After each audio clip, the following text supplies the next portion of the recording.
가정의 달 세 번째 주일입니다. 이 세 번째 주일, 우리 청년 주일이요, 또한 서성의 주일입니다마는 오늘 가정에 포커스를 맞추고 말씀을 나누고자 합니다. 오늘 말씀의 제목을 노아의 세 아들이라 하는 제목으로 말씀의 은혜를 나누려고 하는데, 노아의 세 아들에 관해서 말씀을 살펴보면서 우리 교회에 속한 모든 성도들 한 분 한 분이 함과 같은 삶을 살아가는 사람이 아니라 샘과 같은 사람, 야벳과 같은 축복의 주인공들이 되시기를 우리 주님의 이름으로 축원합니다. 하나님께서 천지 만물을 창조하셨고 그 천지 만물 속에 아담을 창조하시고 아담과 함께 살 수 있는 하와를 허락하셨습니다. 그리고 그들의 삶의 모습을 보시기에 심히 좋았더라 라고 말씀을 하셨죠. 이처럼 가정을 이루고 삶을 펼쳐가게 되어지는데, 이 인간 세계 속에 죄악이 들어오게 되어집니다. 아담을 통해서, 하와를 통해서 이 땅에 죄악이 들어오게 되어지고, 이 죄가 장성하고 장성해서 엄청나게 사람들에게 아픔을 주는 세상, 불행을 주는 세상이 되고 말았습니다. 노아가 살던 시기, 창세기 6장에 보면 이 노아의 시대가 어떤 시대였는가, 창세기 6장 5절에 이렇게 표현하고 있습니다. 세상 속에 죄악이 가득했다고 그랬습니다. 그뿐만이 아닙니다. 마음으로 생각하는 사람들의 모든 계획들이 악했다 그랬습니다. 더 나아가서 몸으로 죄악된 삶을 살고 마음으로 악한 생각을 하면서 하나님이 도저히 용서할 수 없는 죄악된 세상이 되어졌다라고 말하고 있습니다. 창세기 6장 5절에 죄악이 세상에 가득했다고 그랬는데, 이 가득하다라고 하는 히브리어를 보면 라바라는 단어를 쓰고 있습니다. 그런데 이 라바라고 하는 단어의 의미가 뭐냐 하면 증가하다, 많아지다, 점점 더 커지다라는 의미를 가지고 있습니다. 세상 속에 죄악이 증가하고 불의가 많아지고 하나님이 기뻐하지 않는 잘못된 모습들이 점점 확장되어졌다라는 거죠. 이런 세상에 노아가 살고 있었습니다. 이런 세상 속에서 노아는 삶을 살게 되어지는데, 이 노아는 창세기 속에서 표현하기를 6장 8절 9절에서 노아의 삶을 이렇게 표현하고 있습니다. 그러나 노아는 여호와께 은혜를 입었더라. 이것이 노아의 족보니라. 노아는 의인이요 당대의 완전한 자라. 그는 하나님과 동행하였으며. 죄악이 편만한 세상, 죄악이 점점 차오르는 세상 속에서 의의 길을 걸었고 하나님이 기뻐하는 삶을 살았고 하나님과 동행하면서 하나님의 기쁨이 되어진 사람이 노아였습니다. 히브리서 11장 7절에 보면 노아는 하나님을 경외하는 사람이라고 그랬습니다. 하나님의 경고하시는 말씀에 귀를 기울이는 사람이라고 그랬습니다. 믿음으로 하나님의 말씀과 하나님이 명하신 바를 준비하는 사람이라고 그랬습니다. 노아는 의의 길을 쫓아가고 의의 후사로서 삶을 살아가는 사람이라고 했습니다. 세상 사람들과 차별된 삶을 살았다라는 것입니다. 세상 사람들과 다른 하나님이 원하는 삶을 살았다는 것입니다. 하나님이 인정하는 사람이요, 하나님의 말씀을 철저하게 지키고자 힘쓰고 애쓴 사람입니다. 이러한 노아가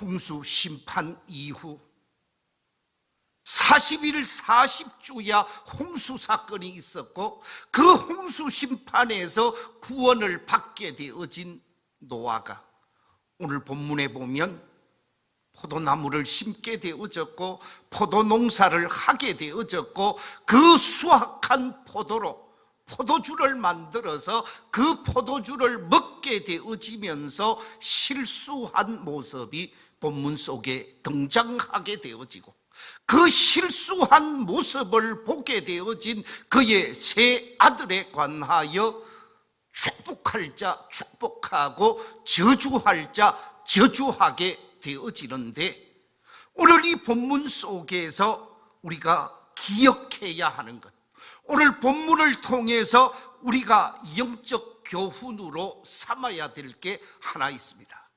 그게 뭐냐? 우리 인간은 완전하지 않다라는 사실입니다. 우리 인간은 아무리 완벽한 사람처럼 보이고 아무리 완전한 사람처럼 보이고 흠과 티가 없는 사람처럼 보여질지 모르지만 완벽한 사람은 아무도 없습니다. 대통령이 완벽할까요? 그렇지 않습니다. 대법원장이 완전한 사람일까요? 그렇지 않다라는 거죠. 설교하고 있는 이 목사도 여러분이 저의 큰 허물과 티를 보지 못해서 그렇지 정말 부끄러운 사람입니다. 저를 가장 잘 알 수 있는 제 아내가 저를 보고 뭐라고 얘기할까? 아마 어떻게 저런 사람이 목사할 수 있을까? 그렇게 말할런지도 모르겠습니다. 왜냐하면 제가 허물이 많은 사람이거든요. 자, 여러분, 인간은 완전할 수가 없습니다. 완벽할 수가 없습니다. 그런데 이 완벽할 수 없는 인간, 완전할 수 없는 인간에게 더 완전하지 못하고 더 허물이 나타나고 더 부끄러움이 나타나고 더 잘못된 모습을 나타내게 하는 것이 무엇인가? 그것은 다름이 아니라 술이라는 것이죠. 술을 마시게 되어지면 완전한 삶을 살고자 하는 사람, 경건한 삶을 살고자 하는 사람이 잘못된 길로 가고 허물을 드러내게 되고 부끄러움을 노출시키게 되어지는 것이 술이라는 것입니다. 탈무드에 보면 아주 재미있는 일화를 가르쳐주고 있습니다. 최초로 포도나무를 심은 사람이 노아로 나오잖아요. 그런데 노아가 포도나무를 많이 심어 놨는데 그 포도나무에 그름 아닌 피를 갖다 뿌린 존재가 있습니다. 탈무드에서는 그가 바로 마귀라고 얘기를 합니다. 노아 몰래 마귀라는 놈이 노아의 포도 농장에 와서 피를 쫙 뿌렸더라. 그것도 한 번만 뿌린 것이 아니고 4차례에 걸쳐서 뿌렸다고 합니다. 그래서 포도가 요즘 뭐 청포도도 나오곤 합니다만은 피의 색깔을 닮아서 포도가 붓다라는 거예요. 그러면 어떤 피를 갖다 뿌렸는가? 탈무드에 의하면 제일 먼저 마귀가 뿌린 피는 다름 아닌 양의 피를 뿌렸답니다. 양의 피를 뿌리고 시간이 지나고 난 다음에 또 피를 뿌리게 되어지는데 원숭이 피를 뿌리게 되어지고, 또 시간이 지나고 난 다음에 사자를 죽여서 사자의 피를 뿌리게 되어지고, 또 마지막 피를 뿌리게 되어지는데 돼지의 피를 뿌렸다는 거예요. 그래서 포도주를 마시게 되어지면 처음에는 무엇과 같이 아주 온유한 모습을 나타낸다는 거예요. 무엇과 같이? 양과 같이 아주 온유하고 부드러운 모습을 나타낸답니다.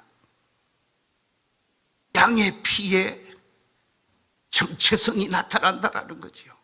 그 다음에 조금 더 포도주를 마시게 되어지면 뭐와 같이 되어진다고요? 원숭이와 같이 재주를 부린다는 거예요. 부끄러움도 모르고 창피함도 모르고 술 먹어서 아주 재미있는 사람으로 변할 수 있다는 거예요.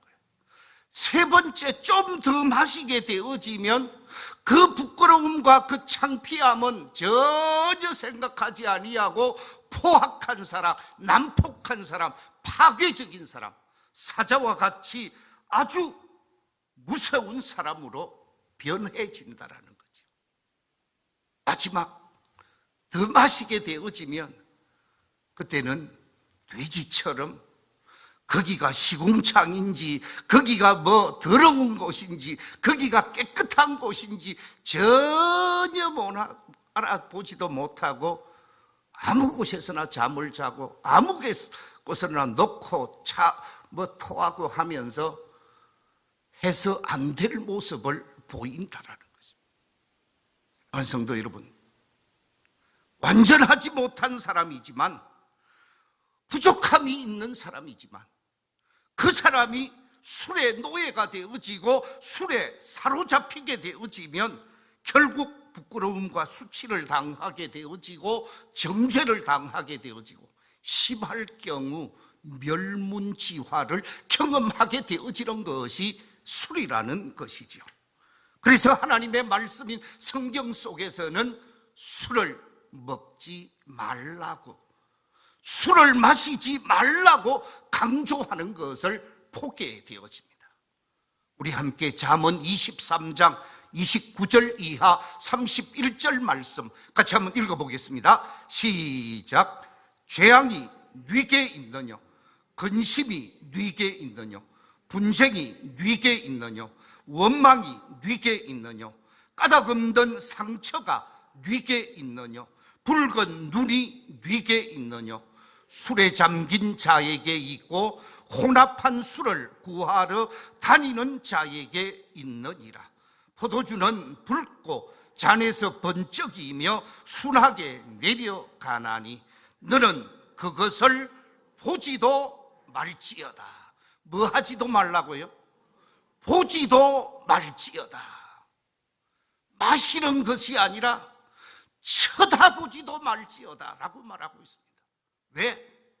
술이 우리의 인생에 재앙을 가져오고 근심을 가져오고 불행을 가져오고 상처를 입히게 되어지는 충격적인 불행이 술로 인해서 우리에게 다가오기 때문에 술은 마시지 말라 그 말이 아니라 보지도 말지니라 라고 말씀하고 있습니다. 그뿐만이 아닙니다.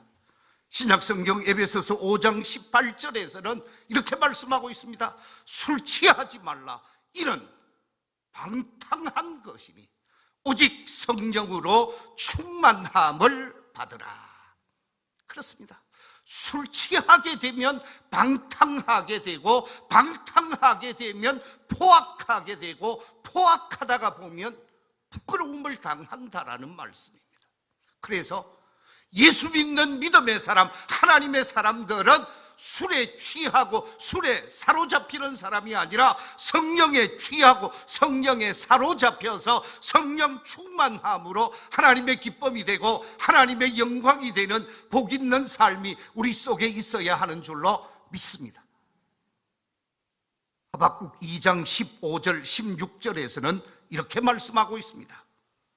이웃에게 술을 마시게 하되 자기의 분노를 더하여 그에게 취하게 하고 그 하체를 드러내려 하는 자에게 화 있을진저 네게 영광이 아니요 수치가 가득한 적 너도 마시고 너의 할례 받지 아니한 것을 드러내라. 여호와의 오른손의 잔이 네게로 돌아올 것이라. 더러운 욕이 네 영광을 가리리라. 술을 먹고 잘못된 길을 걷도록 하는 사람, 그 사람에게 화가 있을 것을 말씀하고 있습니다. 그 사람에게 불행이 있을 것을 말씀하고 있습니다. 그리고 술로 인해서 모든 영광, 모든 기쁨 다 가려진다고 말하고 있습니다. 그렇습니다.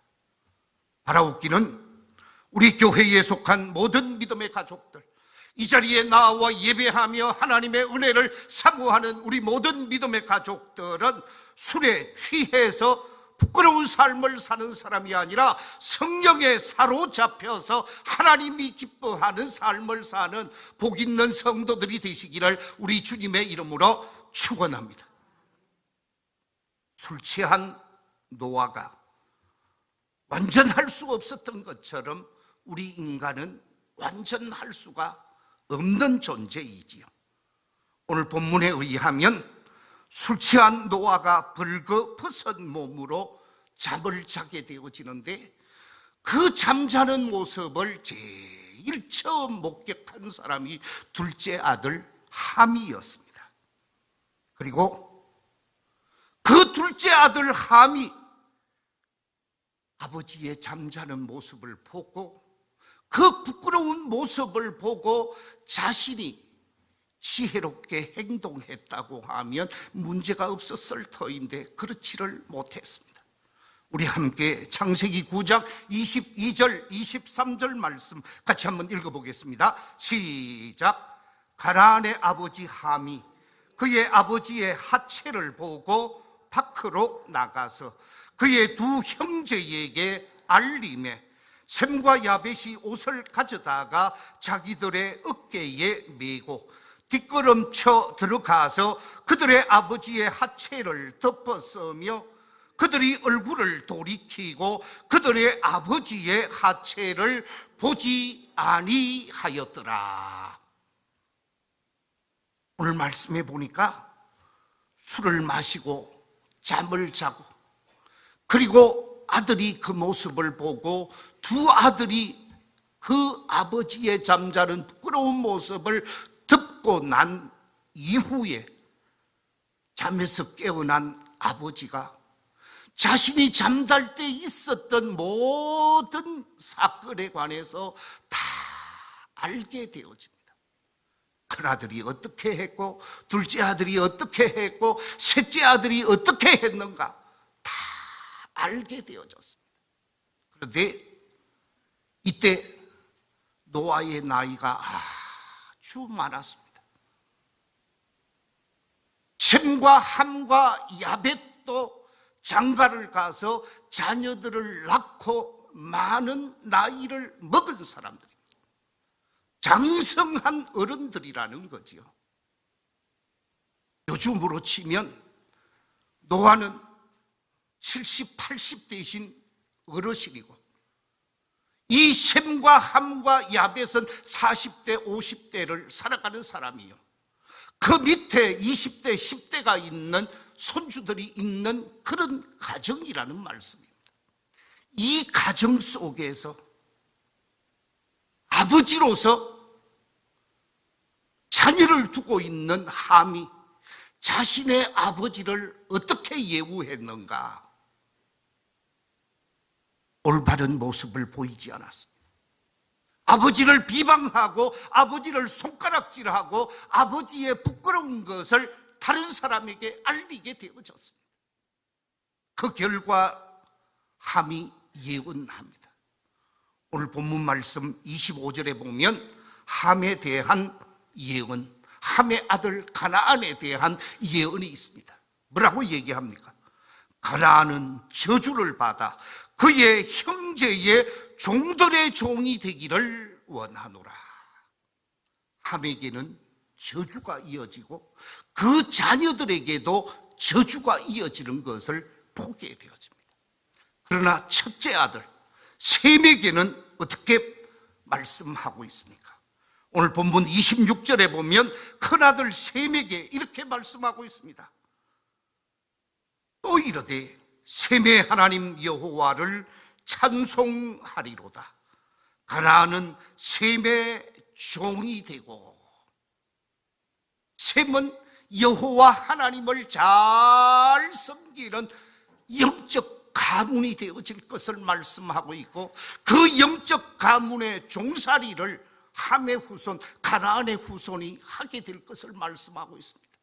그리고 셈을 도와서 함께 아버지의 부끄러운 부분을 덮어주었던 야벳에 관해서 27절에서 이렇게 말하고 있습니다. 하나님이 야벳을 창대하게 하사 셈의 장막에 거하게 하시고 가나안은 그의 종이 되게 하시기를 원하노라. 야벳을 창대케 하겠다.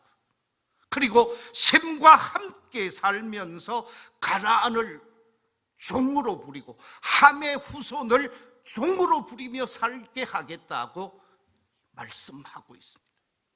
이 말씀과 같이 큰아들 셈은 좋은 믿음의 가문을 이어가게 되어졌고, 둘째 아들 함은 저주를 받아서 흑인 종의 조상이 되어졌고 종의 길을 걷게 되어집니다.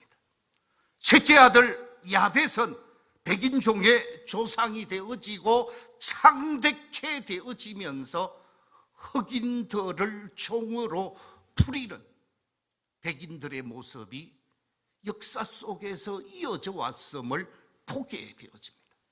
자, 우리가 여기서 왜 함은 저주를 받을 수밖에 없었는가? 왜 함은 아버지로부터 버림을 받을 수밖에 없었는가? 그 원인을 오늘 본문 22절에서 이렇게 말하고 있습니다. 가나안의 아버지 함이 그의 아버지의 하체를 보고 밖으로 나가서 그의 두 형제에게 알림해 그랬습니다. 한마디로 함은 아버지의 하체를 보고 나가서 나팔을 불었다라는 것입니다. 자신의 아버지의 모습, 자신의 아버지의 부끄러운 모습을 폭로했다라는 거예요. 방금 읽었던 말씀 속에 보면 동사가 3개 나옵니다. 첫 번째 동사가 뭡니까? 보았고 하는 동사입니다. 보았다라는 거예요. 두 번째 동사가 나갔다라는 동사입니다. 그리고 세 번째 동사는 알렸다, 알림에 그랬는데 알렸다고 하는 동사입니다. 보았고 나갔고 알렸다라고 하는 이 3가지 동사는 함의 의도된 행동이 그대로 나타나고 있습니다. 결코 잘못되었다거나 과장된 표현이 아니라 이 함의 모습 속에서 스스로 목격하고 난 다음에 그대로 행동하게 되어졌는데, 함이 왜 저주의 대상이 되고 형제의 종노릇을 하게 되어졌는가? 그 이유를 함의 언행에서 발견할 수가 있는데, 첫 번째 발견할 수 있는 것은 보지 말아야 할 것을 보았다라는 것입니다. 아버지가 자고 있는 장막 안으로 들어가서 다른 일을 할 수도 있고 다른 것을 볼 수도 있었습니다. 그런데 여기서 보았다라고 하는 말은 자연스럽게 자신의 눈에 들어와서 본 것을 얘기하는 것이 아니라 아버지가 자는 모습, 그 속에서 부끄러운 부분을 유심히 관찰했다라는 거예요. 의도를 가지고 바라보았다고 말씀입니다. 아버지의 하체에 자신의 시선을 집중시켰다라는 것입니다. 우리는 무의식 속에서 보지 말아야 할 것을 볼 때가 없잖아 있지요. 듣지 말아야 하는데 어쩔 수 없이 듣게 되어질 때도 없잖아 있습니다. 3주 전입니다. 3주 정도 되어진 것 같은데 제가 교회에서 목양실에 있으면서 볼일을 보기 위해서 남자 화장실에 앉아 있었습니다. 그런데 어떤 청년이 아마 시장 쪽에서 달려왔던 것 같아요. 후다닥 달려오더니 교회 사무실 쪽으로 들어와서 현관에서 남자 화장실로 막 들어오는데 문을 확 열고 들어오는 거예요. 머리가 허연 아저씨가 앉아 있으니까 얼마나 미안했겠어요. 문을 팍 닫는 거예요. 조금 한 2, 3초 있다가 미안했는지 노크 안 하고 문 연 게 미안했는지 다시 열어서 죄송합니다. 아이고, 제가 또다시 깜짝 놀라서 두 다리를 모을 수밖에 없었습니다. 여러분, 이게 의도된 행동입니까? 아니요, 이거는 의도된 행동이 전혀 아니에요. 이렇게 해서 실수할 수 있습니다. 이렇게 해서 혹 잘못된 모습을 보일 수 있습니다. 이거는 누구나 말하지 않는다라는 거지. 왜? 의도된 집중이 아니기 때문에. 그런데 함은 그렇지 않았다라는 거예요. 의도성을 가지고 안 좋은 부분, 부끄러운 부분, 그걸 보려고 했다라는 것입니다. 오늘 이 시대를 살아가고 있는 많은 사람들 가운데 다른 사람의 허물을 보려고 하는 사람들이 있습니다. 다른 사람들의 약점을 캐려고 하는 사람들이 있습니다. 다른 사람의 실수와 잘못을 찾아내어서 그것을 문제 삼고 그것을 사건화시켜서 그 사람에게 치명적인 아픔과 상처를 입히려고 하는 사람들이 없잖아 있습니다. 이런 사람은 축복의 대상, 하나님의 은총을 입을 사람이 아니다라는 말씀입니다. 우리 주님께서 산상보훈의 말씀 속에서 이렇게 말씀하고 있습니다. 마태복음 7장 3절 이하 5절에서 어찌하여 형제의 눈 속에 있는 티를 보고 네 눈 속에 있는 들보는 깨닫지 못하느냐.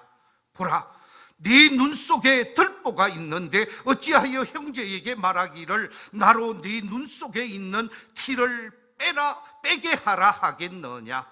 외식하는 자여, 먼저 네 눈 속에서 들보를 빼어라. 그 후에야 밝히 보고 형제의 눈 속에서 티를 빼리라. 자신의 눈 속에 들보는 보지 못하면서 형제의 눈 속에 있는 작은 티끌을 보고 그것을 문제 삼고 그것을 정죄하고 그것을 심판하고자 하는 사람, 그 사람은 축복의 주인공이 될 수가 없다라는 말씀입니다. 형제의 부정적인 면만을 바라보려고 하는 사람, 형제를 비판하고 형제를 판단하려고 하는 사람, 그 사람은 결코 하나님의 복의 대상은 될 수가 없다라는 것입니다. 두 번째, 함의 잘못이 무엇입니까? 볼 수 있습니다. 볼 수 있고 확인할 수 있었을 것입니다. 그렇다면 어떻게 해야 합니까? 아버지의 허물을 보고 덮어주지 않았습니다. 아발려버렸습니다. 나팔을 불었다라는 거죠.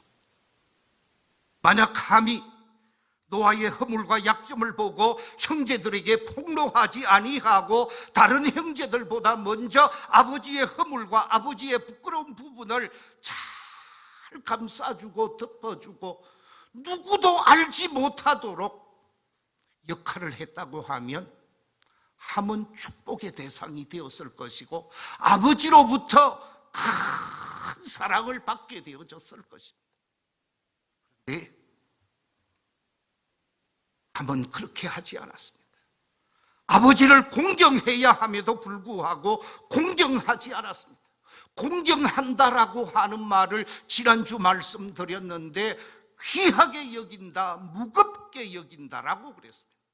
내 아버지를 귀하게 여기고 내 아버지를 무겁게 여기고 내 아버지를 소중하게 여겨서 아버지의 허물, 아버지의 단점, 아버지의 문제점을 잘 감싸 주었으면 축복의 대상이 되어지는 것이죠. 그런데 아버지의 허물을 보고 아버지의 부끄러움을 보고 다 드러내버렸습니다. 이것이 바로 아버지를 사랑하지 않는다라는 증거요, 아버지를 공경하지 않는다라는 증거요, 아버지를 아버지로 섬기지 않는다는 증거입니다. 사랑장이라고 말하는 고린도전서 13장에서 사랑은 무엇인가?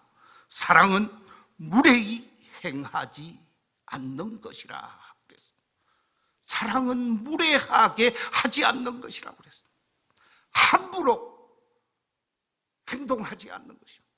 함부로 말하지 않는 것입니다. 함부로 정죄하지 않는 것이라는 거예요. 뿐만 아니라 베드로전서 4장 8절에서는 이렇게 말씀하고 있습니다. 무엇보다도 뜨겁게 서로 사랑할지니 사랑은 허다한 죄를 뭐 하느니라? 덮으리라. 아버지의 허물 아들이 덮어주어야 합니다. 어머니의 허물 딸들이 덮어주어야 합니다. 남편의 허물 아내가 덮어주고 아내의 허물 남편이 덮어주고 가정 공동체에는 서로가 서로의 허물을 덮어주는 사랑의 공동체가 되어질 때 그 가정이 행복할 수 있고 그 가정이 잘 될 수 있는 거죠. 교회도 큰 가정과 같습니다. 교회 속에서 장로님들의 허물을 덮어드리고 권사님들의 허물을 덮어드리고 목사의 허물을 덮어드리고 우리 모두가 완벽하지 않지만 서로가 덮어주고 이해하고 용납하고 서로가 서로를 섬겨갈 때에 거기에 은혜가 있고 거기에 축복이 있고 거기에 행복이 있는 것이죠. 다 드러내서 폭로하게 되어지고 정죄하게 되어지면 그 집은 행복 공동체가 될 수 없습니다. 그 교회는 잘 될 수 없습니다. 가정의 달 5월 셋째 주 우리의 가정을 한번 돌아보십시다. 나는 정말로 내 아버지, 연로하신 내 아버지를 얼마나 잘 받들며 잘 섬기고 있는가. 40대를 살아가고 50대를 살아가고 있는 우리 중년의 젊은이들이 자녀를 두고 있는 젊은이들이 함과 같이 하고 있는지 야벳과 같이 하고 있는지 셈과 같이 하고 있는지 우리의 모습을 돌아보아야 할 것입니다. 우리의 가정이 정말로 서로 덮어주고 이해하고 사랑하고 감싸주면서 행복 공동체를 만들어가는 것이 하나님이 기뻐하는 것이라는 거예요. 사랑합니까? 정말 부모를 사랑하십니까? 부모님을 감싸주시고 덮어주시고 높여주십시오. 자녀를 사랑하십니까? 그 자녀를 감싸주시고 위로해주시고 축복해주시고 높여주십시오. 그것이 복된 가정입니다. 말씀을 맺겠습니다. 로마서 3장 10절에 보면 기록된 바 의인은 없나니 아무도 없다고 그랬습니다. 한 사람도 없다고 그랬습니다. 그 말은 우리가 실수할 수 있다라는 거예요. 완전하지 못하기에 혹 잘못도 나타낼 수 있다라는 것입니다. 로마서 3장 23절에서는 모든 사람이 죄를 범하였음에 하나님의 영광에 들어갈 수 없는 존재라고 그랬습니다. 그런데 그 죄인을 하나님께서는 메시아 예수 그리스도를 보내셔서 우리의 죄를 다 대속하시고 우리를 구원하셔서 천국 백성을 삼으셨습니다. 이 자리에 계신 한 분 한 분이 예수 그리스도의 피로 값주고 사신 존귀하신 분들이라는 거예요.